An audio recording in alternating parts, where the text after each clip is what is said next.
Oops, there he goes. Oops.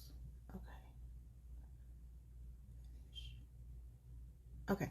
Hey, y'all, I'm so sorry. We're having technical difficulties here. So I'm not sure where we lost you guys at, but I will repeat. And hopefully you guys will come back. So anyways, we are here to help people who are new business owners, or if you have an existing business and you are wanting to scale your business, or if you're wanting to sustain your business, or if you are a person who is looking to have some personal growth and development, or if what was the other one? I'm sorry.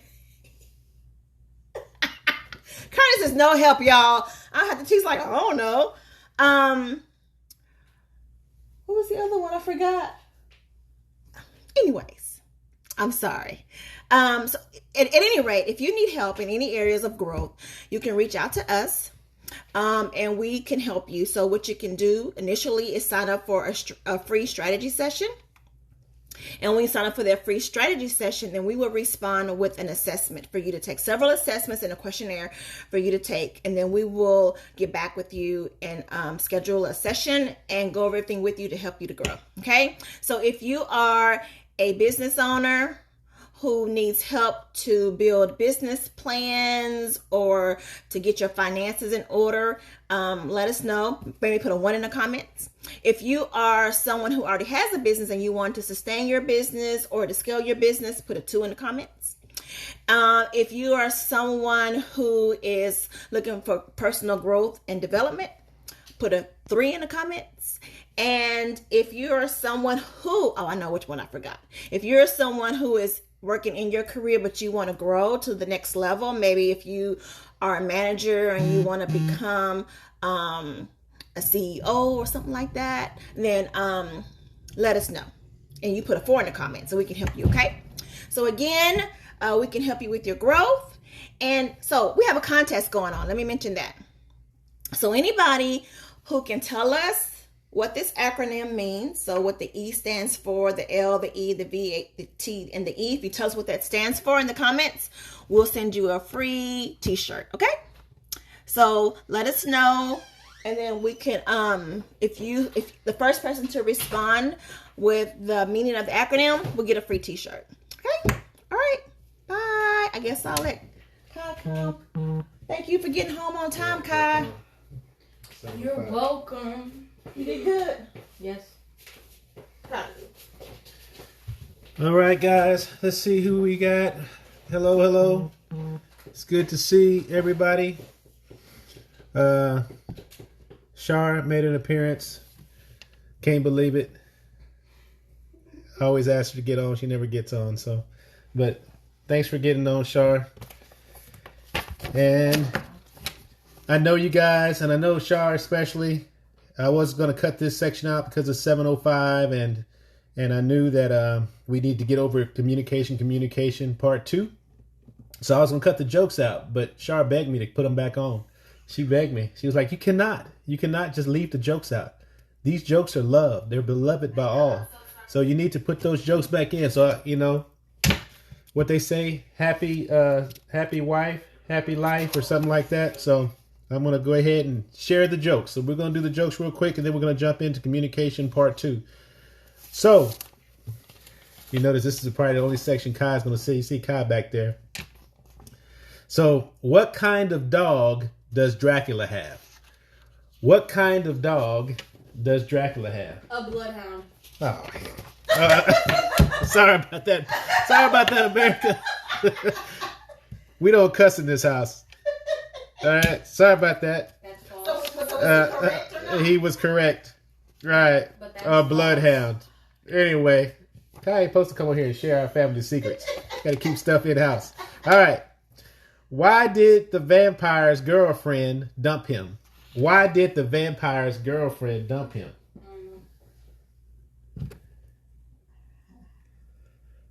The relationship was just too draining. It was just too draining, the relationship. Draining. It was draining.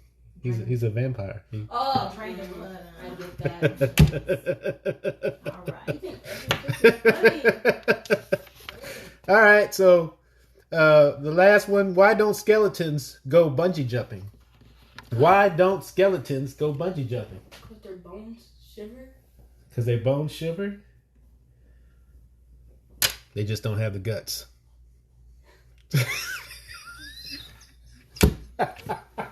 You see, he's laughing. He's laughing. They just don't have the guts. You get it? All right. So anyway, those are the jokes. Episode 14. Oh, Kyle leaves right after the jokes. He's like, hey, bye. All right. So anyway, that was the jokes. Communication part 2. Thanks for joining us today. Most of you know me. I'm Curtis Carr. I've been in leadership for over 30 years and training capacity for over 15. Shondell was just on. She was my wife. She's been a business analyst and a project manager for over 10 years. She owns her own business also. I'm the founder of E.L.E.V.A.T.E, Equipping Leaders Tomorrow. And I usually explain the acronym, but I won't now because we have a t-shirt contest going on. So if you can say what each letter stands for, and what is it? You got to be the first? Yeah, the first person. No, the first person. We will send you a shirt. So anyway, how do we do it? We get to know you. Of course, we do the questionnaire. She kind of went over that. We also have the new temperament assessment coming out. So basically, it's already done. You can go on and fill out the assessment online, and we'll send you a profile back, a blend back to you. And it's pretty interesting. It's real fun. We've tested it, and it's fun. It's fun. So we also have we found that let's say you're somebody that maybe the price point for the 30-day is out of your reach, and maybe the price point for the platinum is out of your reach. We also do a 30-day. It's going to be a different pace, but it's a 30-day, kind of like a partner. You partner in with us, and we do a group coaching with that group of people. Or maybe you went through the private coaching, or maybe you went through the platinum coaching and you're finished, but you still want to stay connected. That monthly partner is going to be, you fall in that category. So I'm excited about those two. So the question today I have for everybody, and I would like you to post a yes or a no. Are you still following your dreams? No matter the age, how young you are, or how old you are you still chasing your dreams? So get a couple people, please comment. Are you still chasing your dreams out there? I don't know. You getting anything on your side? I don't know if this thing is commenting ever since we had our technical difficulties. The one day Shar gets on, then we have technical difficulties. I don't know I don't know. We want it. There's the one day I never can get her on, and then now she probably won't want to get on no more. Mm-hmm. So people are saying yes, and then ask them, how's it going? See how she tries to. So anyway, I just want to know if you're chasing your dreams. Now Sharon wants to know. Maybe we'll have her next week and she can ask that question. But just want to know if you're chasing your dreams. If you are, then just encourage you to keep on going. If you don't know quite what you want to chase, then exposure. Just start tapping into things and spending time with certain things, finding things that you're passionate about. And then once you find that passion, start chasing it. So glad to hear a lot of you guys are still chasing your dreams. The way we conduct our Facebook Lives is we depend on your comments, and we will end promptly at 7:30. We know it's 7:10 right now. So I plan to read every comment. Problem is I'm not getting any comments right now. We pay a lot of money towards this Infinity. I don't know what's going on, but is it Infinity? Xfinity. So today we're going to discuss communication part 2. Please, I encourage you to watch the Facebook Live last week where we did part 1. I'm going to do a little quick review. We talked about what communication is. It is simply the act of transferring information from one person, place, or group to another. Every communication involves at least one sender, a message, and a recipient. So that's just the baseline. I wanted to go back over the characteristics and why it's important. So the characteristics of communicators is that they have to be able to be trusted, and they have to trust, right? They have to show some vulnerability in order to establish bonds and establish relationships. Ability to work through conflict is another characteristic. They expect it, they can manage through it, and they don't fear it. So That's another characteristic. The third characteristic is they must be committed to a cause. There's something that they're dedicated to, they're committed to. For kids, it's school. They're committed to school. It can be anything at any level, your job, your career, the things that you really have a passion for. They do not avoid accountability, being held accountable or holding people accountable. So they don't avoid that. They understand that's part of it. That's part of growth. It's funny because, kids hold parents accountable. They do. It's quiet as nobody says it, but they do. They say, hey, you're going to do what you said. That's accountability when they come back and they question you on what you said. That's one thing that I always told. I told Shar this, I don't know how many times. I never, ever worried about my parents doing what they said they're going to do. My concern was, how can I get them to commit to something? Because I wanted them to commit to some things that I wanted. So I was like, okay, I know they're going to come through. So I want this new 10-speed bike. Now, I remember I was a kid in California and there's hills everywhere. And I wanted a 10-speed bike. And I can't remember what it was, but I had to accomplish something. My parents said, yeah, you can have that 10. I knew once they said, yes, you can have that bike, it was a done deal because they always did what they said they're going to do. I can't think of one thing, and I'm being serious here. I can't think of one thing that they told me would happen if I did this or that, and it didn't happen. I can't think of nothing. And it kind of messed me up a little bit because I went into the world thinking that's how everybody was. I got slapped upside the head, in a lot of ways because it was like, I was like, you didn't do what you said you're going to do. I was devastated. What's wrong with you? You're not being an adult, but very important. And then another characteristics of a great communicator is that they have attention to focus and on results. They're not on status or ego. They're trying to reach something. So, but each level we talk about is a little different. There's a relationship level, being a great communicator. Then it kind of goes into training level. Then it's a cultural level where you're dealing with groups. So we talked about that. I kind of talked about how I messed up at the culture level, not understanding platforms when I was with the Urban League.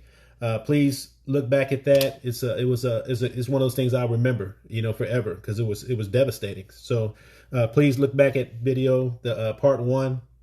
I want to emphasize that you cannot communicate the same in each level. What you say with your buddy or your sister, you cannot always take that to each level.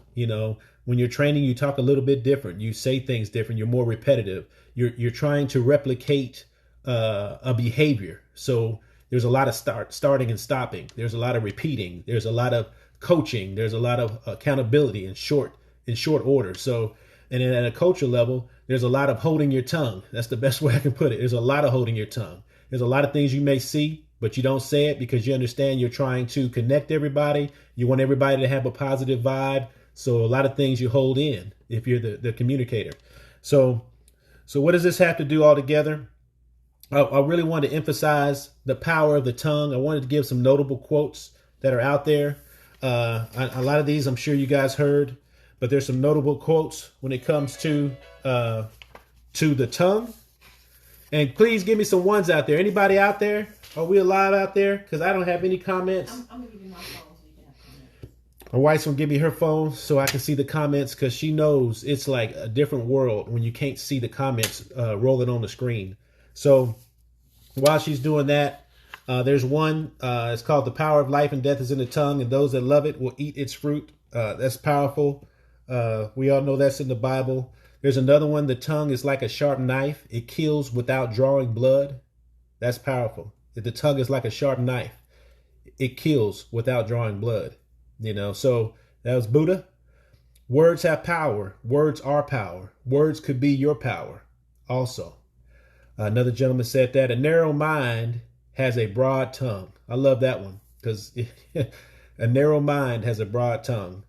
And then the last one is people are governed by words. So very important that we understand the power. It's the most valuable or most powerful thing we possess is our mouth, our tongue, our words. I'm sure we've all been devastated by someone saying something vile or rude or to us. And I think we've all experienced the joy in life when somebody says something that is replenishing or something that's exhilarating. Oh, here we go. My wife's putting all right.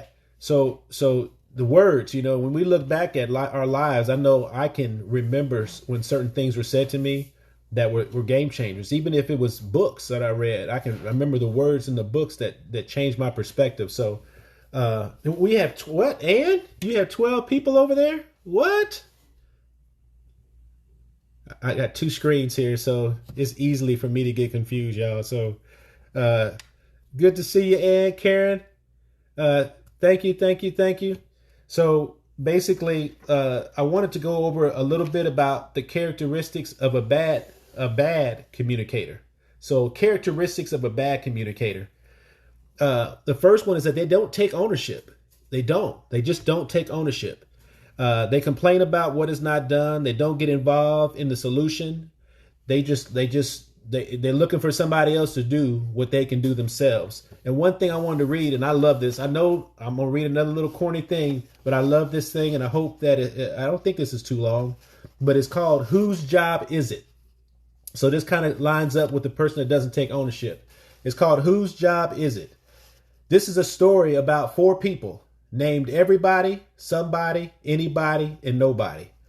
There was an important job to be done, and everybody was asked to do it. Everybody was sure somebody would do it. Anybody could have done it, but nobody did it. Somebody got angry about that because it was everybody's job. Everybody thought anybody could do it, but nobody realized that everybody wouldn't do it. It ended up that everybody blamed somebody when nobody did what anybody could have done. Whose job is it? So the person that's a lot of times a bad communicator doesn't take ownership. So the second part is emotions are often unchecked, especially in stressful times. So bad communicators, emotions are often unchecked, especially at stressful times. They'll say stuff like, "This is just who I am. I'm being real. I'm not fake. I just told them the truth." So those are characteristics. You hear those phrases, just know you're dealing with a bad communicator. Now, you can be intelligent, you can be smart, but you're not communicating effectively when you let your emotions go unchecked, and especially at stressful times. And I know I've been in the bad communicator role a whole bunch. That's all I'm going to say. So I want to make sure that the stuff I see on this page, I don't want y'all to think I'm doing all this stuff. Hey, this is one of the reasons why I can write it down so well, because I've been on the other side. So anyway, the problem with those kind of responses is that they're not thinking about the culture. And in communications, you're supposed to be positively impacting the culture, connecting the culture. It's not about you. How do you go about telling the negative? There's a way about that, and we talk about it in other things, so I'm not going to go into that. I don't want us to feel like we can't say anything negative, but you can say things negative. It's just how you say it. You know what I mean? So the second one is emotions are often unchecked, especially in stressful times. Third is that they lack patience. Maybe they start off exercising these principles. They're being patient. They're thinking about others. They're taking ownership. They're not saying things that are cutting or harsh, because they're not letting their emotions go unchecked. But they lack patience. They don't stick with the principles. So then they start off well, then they end up going left. And then they start saying all kind of things. And a lot of times that happens when you get overwhelmed. You get overwhelmed. And I liken it to bench press. And I know we have a lot of ladies on the call. And I'm sure some of y'all bench press anyway. I'm going to use this analogy. But, when you bench press, I always tell people, there's levels, right? You can have the bar. The bar is 45 pounds. You might be able to exercise principles with that kind of weight going on. You might be able to exercise those sound communication principles when you only have 45 pounds of emotional stress. But then somebody sticks a 45 plate on the other side. Oh, you might still be good, but are you executing at 100%? We don't know yet. But as you get stronger and stronger and stronger, people can stick 2-3 plates on there, and you're able to be disciplined with your emotions and disciplined with what you say comes out of that mouth. So it's very important, because I remember I don't think I shared this, but I was at one of those low points in my life, and I had to stay with an uncle and an aunt. And my uncle sat me down, and he was like, "Well, Junior, what do you plan on doing?" I'm not supposed to say that out loud. I told the whole world I'm Junior. I I don't like telling anybody I'm junior. So anyway, forget that part.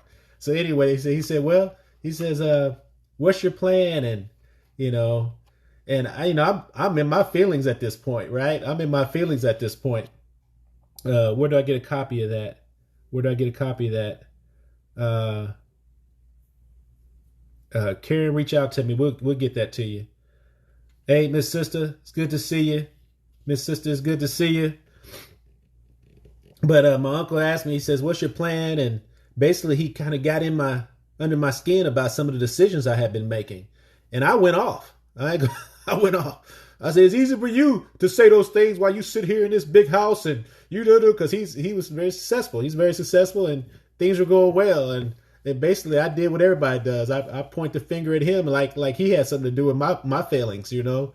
And then he told me straight up, he didn't even flinch. He didn't flinch. He didn't blink. It was almost like he didn't see me go off. He just said, hey, well, you know what my decisions I've made have really nothing to do with what you're going through.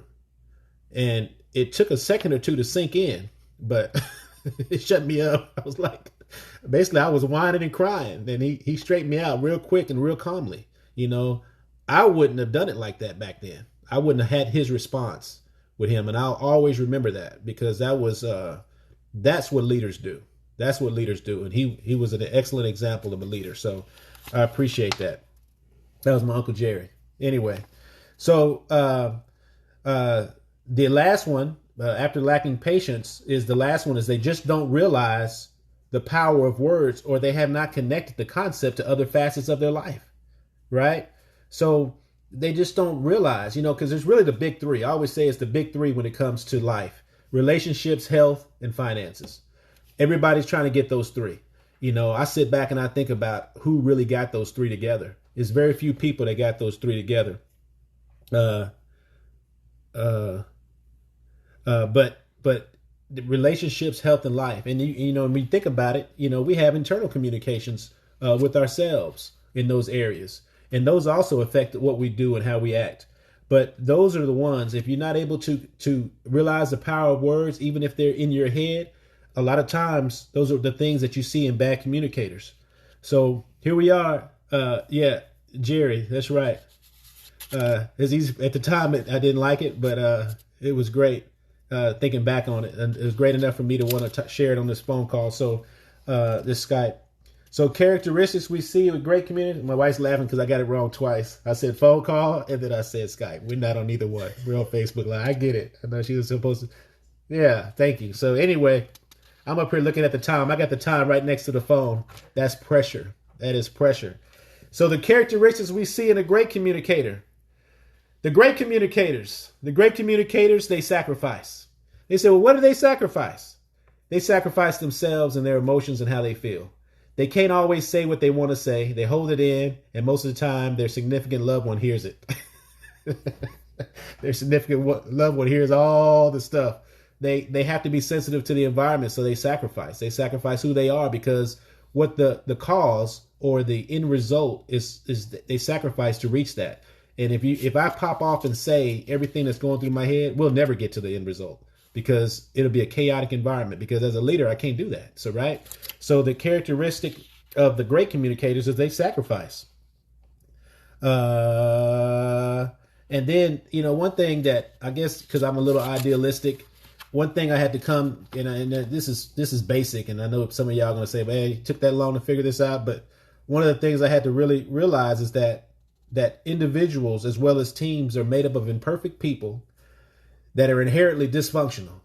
I'm dysfunctional, you dysfunctional, we are all dysfunctional. Now, all we can hope for is that the leader is less dysfunctional and more sacrificing than the others. That's all we can hope for, And we've all been in environments where it's not that way, and if we've been in environments, hopefully, that it is the right way. But it doesn't matter if you're under somebody great. I mean, they still got some dysfunction.